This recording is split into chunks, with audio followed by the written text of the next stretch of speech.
Guys, tell us a bit more about Dark Country for people who haven't seen it yet, and what is it about the comic book world that's so appealing? I don't know. I mean, I think graphic novels are just so imaginative, and I love the fact that they're a indigenously American art form. That they're, that it's so relatively new.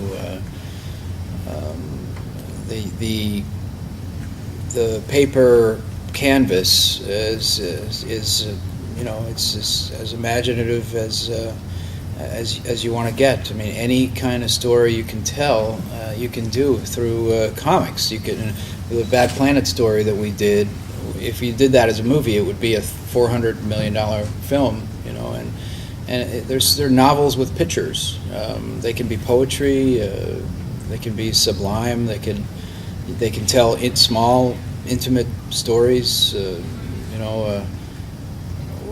they can be, they can encompass multiple universes. It's a really amazing canvas, and you see with shows like this, you see the breadth and the depth of just how varied all that imaginative world is, and there's an audience for whatever you can create in that world.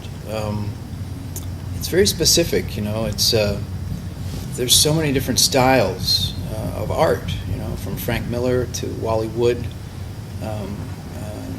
to Barrendo, it's just to Bradstreet. There's just so much. There's so much that you can do with that world visually, that it's always just held a fascination for me in terms of story, and the marriage of art and story is something that is also it creates its own mystique in a way. The artist that you choose to tell the story is sort of that paints the palette of the kind of world that you're going to enter. You can tell so much without words, and then of course you can have fantastic writing. There's comic books out there that are as well written as any novel, with all the sublime and poetry, and so it's really captivating, and it's always captivated my imagination, and I try to stay open to all different styles, and kind of get into all different kinds of. Like Tim said, I'm a big fan of the underground comics that started in the '60s, but then I also like really cartoony stuff, and then Tim and I lean toward a sort of the more realistic, illustrative style of book. But then we work with somebody like Thomas Ott, who does scratchboard. He takes a black sheet of paper and he scratches the white into the paper, and that's amazing and unique. The thing too with comics is, as a creator, there is, with a film project, you have to raise money. There's a budget. There are all these limitations. There's all these spokes in the wheel. All these facets you have to work with to be able to make that thing happen. And along the way, your vision oftentimes is watered down and homogenized and focus grouped and suited, as I like to call it. And in comics, your only limitation is your time and your imagination.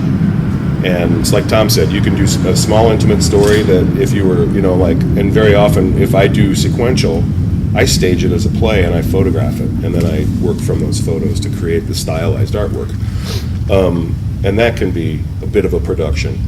But comics can be the small, intimate thing up to something that could be a $400 million film, a Pacific Rim, and that's the magic of it. You don't need anyone but yourself, really, and then figure out a way to publish it. And today, you just kickstart that thing, right? Yep. As long as you can get enough people interested in it, you can get it out there. Or you could go to someone like Image, who if they think your book is worth it, will publish that book for you. And I think that's pretty amazing.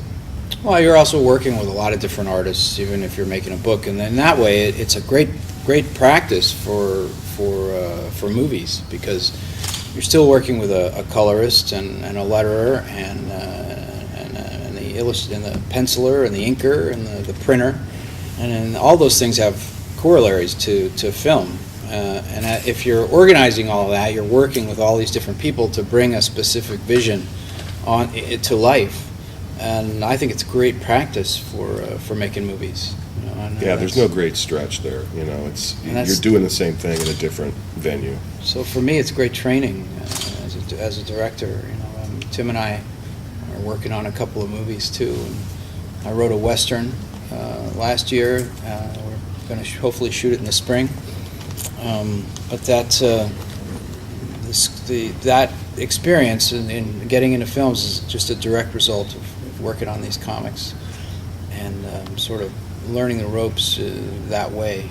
It's sort of like the producerial side of creativity, which you have to have. It gives you confidence too, because it starts out as something that you're not maybe so sure about, but once you've been through the ropes with putting together a book like that, you kind of see that I think I can work with these other facets and make that happen. And Raw too is a company that's not just a comic company. It's we're developing, like Tom said, film. Tom produced an album last year for Rusty. Mm-hmm. Yeah, we made an EP for Rusty Blades. And so it's like whatever kind of like creative format we're into, we try to make it happen and put it out there. And that's exciting, There's no limitation, it's not just one type of thing. So you mentioned you're working on various movies at the moment. Can you give us a little bit of a tease about what kind of thing they are, what kind of genre, what kind of subject, who might be involved, that sort of thing? Well, we got the Western. That's the farthest along. That's the furthest along. We've got a great cast, and Nick Nolte. We've got Nick, and we've got some other terrific actors come on board for that.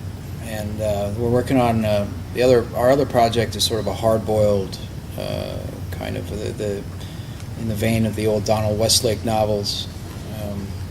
Sort of one of those hard-boiled style stories. Phil Joannou, who directed Dirty Laundry, and I are working on a project, a miniseries. So we're putting that together. Our book, The Lichen, which is sort of like the Magnificent Seven, and set in the 1700s, hunting werewolves. A period werewolf. Period werewolf story that Mike Carey, who's also from England, wrote for us. That's our first project that we deliberately started out to make a comic book and then turn that into a film. So we're really proud of that. We have Sean O'Connor doing the art, also from England. We're working with a lot of Brits. A lot of talent over here. A lot of talent. Good to hear. Just about Can I the just make this the last question? yeah, I just wanted to ask about the Western with Nick Nolte. What kind of period are we talking, and can you flesh a bit out the rest of the The Western, cast and it stuff? takes place in the 1870s, and it's a bit of a hero's journey. It's a bit of a treasure of the Sierra Madre. It's very much a classic Western. Gothic. More in the there's definitely a sort of almost a Gothic element. Homerian. It's a hero's journey, kind of a Homerian kind of a tale.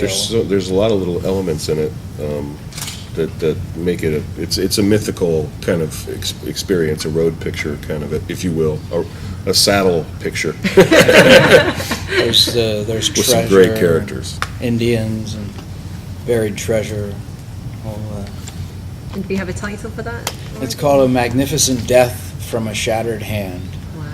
And It's a mouthful. that was actually a Great submission that a young writer submitted a script with that title to us, and we try to read. We get a lot of submissions every week, and we try to read as much as we can. But that title sort of stood out And the story was really, really cool. So we optioned the screenplay from a guy named Jose Prendes, who wrote the original draft. And I worked on it for about a year, whipped it into shape. And it turned out great. You know, it's very much a throwback Western in the vein of Howard Hawks and John Ford. I know everybody sort of wants to do the spaghetti Western type thing, and there's elements of that in this Western for sure. But I think for a Western to be successful, you have to go back to the roots of what made Westerns so interesting in the first place. And I think a lot of the modern Westerns try to modernize the Western tale, and they have not been successful. But if you stick to the basics, like Unforgiven, I guess that's really the most recent Western that I can think of that really did well. The two films that I think you could compare this Western to would be There Will Be Blood and No Country for Old Men. Cool. Can't wait to see it.